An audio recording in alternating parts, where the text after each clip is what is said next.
So we here at Verizon. We don't want to go too close. Don't step back too far. There's cars coming in.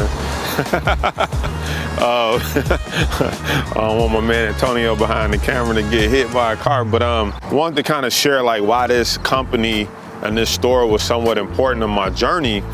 And I think when people see me now, they see me, rocking Hublot watches, driving Ferrari cars, living in my dream house on the lake, and having free time to do the things that I always wanted to do, spend time with my family.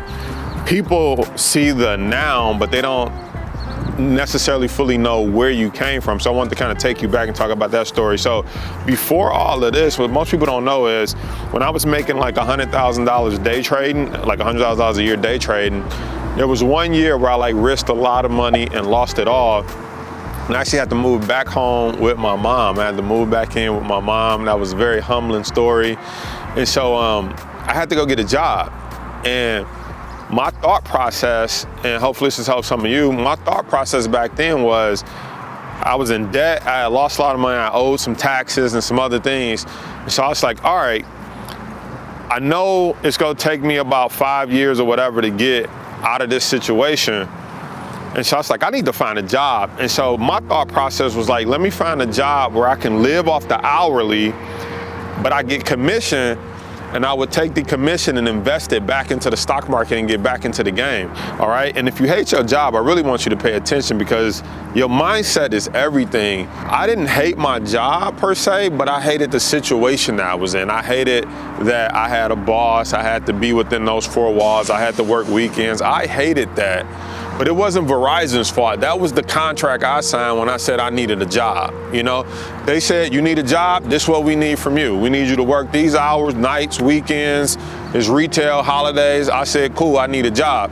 So it wasn't for me to go into work every day and be pissed off at them. They did their part, they gave me a job, I agreed to that. And what most people do is they get pissed at their employer, but that's the contract you signed.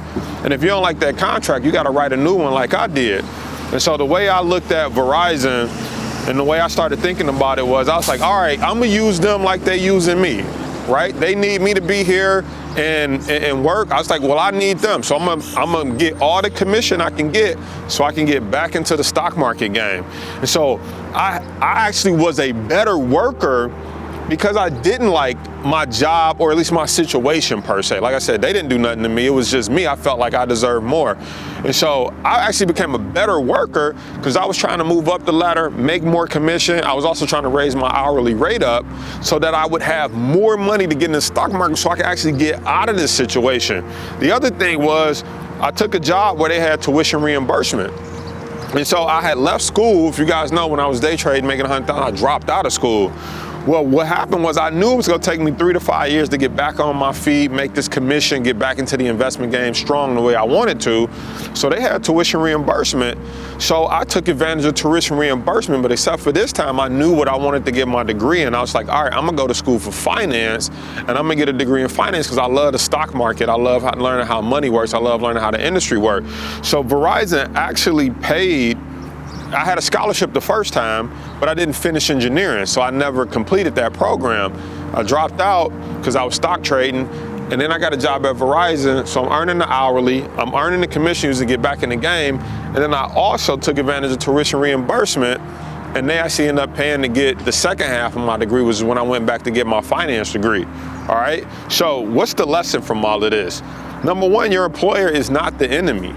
Right? Your employer ain't the enemy. I got people that work for me. I would hate if they came to work and thought I was the enemy. I'm not the enemy, your company not the enemy. That's just if you haven't seen that video where I talked about the B, the I, which is the business, the owner, and the investor quadrant, and then the E and the S, which is the employee and the self-employed quadrant, that's just some of the stuff that come with being in the employee quadrant. You got a boss, you got to be there at a certain time. You might not like your coworkers. You might have to work nights and weekends like I did. It's not their fault. That is a fault of working in that quadrant. And you got to understand that and redirect your hate towards your employer and redirect that as passion to how do I get up out of this situation? And that's what I did. So I worked harder Even though I didn't like it, other people didn't like it, and they just complained and worked worse. I worked harder because I was like, this is my ticket out of here. They gave me opportunity to make as much commission as I want. So let me make that, get it in the stock market. Let me take advantage of that tuition reimbursement, get my degree, right? And so if I get my degree, what can I do? I can get a better job that pays a little bit more money.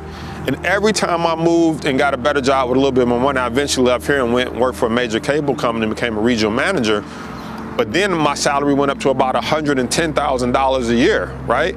So again, I was using that money from that company as well to get back in the stock market. But here's the key. When I left Verizon, I never raised my lifestyle. So when I first was hired in, I think I was making net $55,000, then I 65, and I think when I left, I was making $75,000. When I went and made 110 at the new company, I still kept my lifestyle at about 50, 60,000. When I was here making 50, 60, I was still living at 50,000 because I was investing the other 15,000. But then when I went up to 110,000, I was still living like I was making 50,000, and I was taking that difference and putting it into the stock market. Now, here's another thing. If you hate your job, most people don't look at it like this.